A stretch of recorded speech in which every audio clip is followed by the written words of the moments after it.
तर आणखी एक मोठी बातमी समोर येते। मवियाच्या गोटातून महाविकास आघाडीला धक्का बसण्याची शक्यता आहे। वंचित बहुजन आघाडी स्वतंत्र लढण्याच्या तयारीत आहे। महाविकास आघाडी वंचितला 2 जागा सोडण्याच्या तयारीत आहे, पण वंचितला ह्या 2 जागा मान्य नाहीत।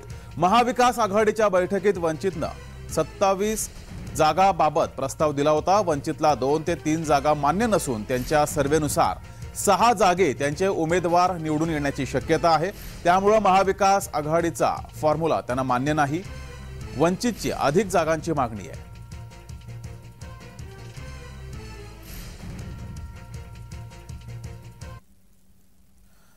अधिक माहिती घेऊया, आपले प्रतिनिधी डॅरेल आपल्या सोबत जोडलेत।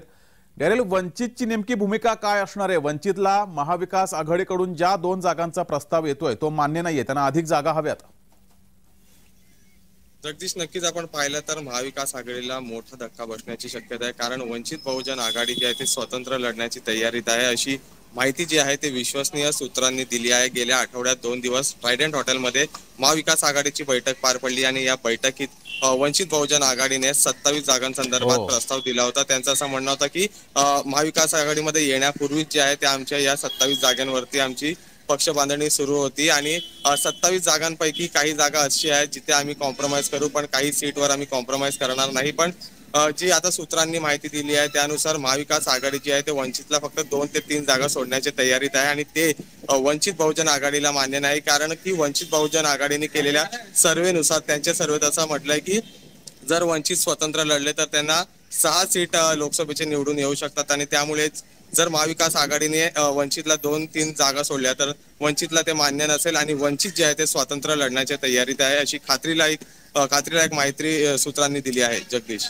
मात्र डॅरेल, एकीकडे संविधान वाचवण्यासाठी देशभरात इंडिया आघाडी आणि राज्यामध्ये मविया आहे आणि यामध्ये वंचित आणि मविया हे सर्व घटक एकत्र निवडणूक लढणार अशी चर्चा होती। मात्र जर वंचित वेगळी लढली तर याचा आगामी लोकसभा निवडणुकीमध्ये महाविकास आघाडीला किती फटका बसू शकतो? नक्कीच जगदीश, आपण पाहिलं तर महाविकास आघाडीची ज्या बैठका पार पडल्या गेल्या आठवड्यात, त्या बैठकीमध्ये दुसऱ्या दिवशी जी बैठक पार पडली त्यात संजय राऊत असं म्हणाले की या पुढे जी आहे ते बैठका होणार नाही, आजची आमची शेवटची बैठक होती असं ते म्हणाले। त्या असं तरी देखील वंचितच्या नेत्यांचं असं म्हणणं आहे की त्यांना देखील बैठकीत कुठेतरी बोलावण्यात यायला पाहिजे होतं आणि जागा वाटप संदर्भात त्यांना देखील समाविष्ट करून घेण्यात गरजेचा होता। पण आता जी माहिती समोर येते त्या माहितीनुसार महाविकास आघाडी जी आहे ते वंचितला फक्त 2 ते 3 जागा सोडण्याची तयारीत आहे, अशी माहिती जी आहे ते सूत्रांनी दिली आहे। आणि जर महाविकास आघाडीने वंचितला 2 ते 3 जागा सोडल्या तर त्यांना ते मान्य नाही आणि ते स्वतंत्र निवडणूक लढतील आणि याचाच फटका कुठेतरी महाविकास आघाडीला लोकसभेमध्ये बसण्याची शक्यता देखील आहे। जगदीश, डॅरेल, धन्यवाद दिलेल्या या माहितीबद्दल।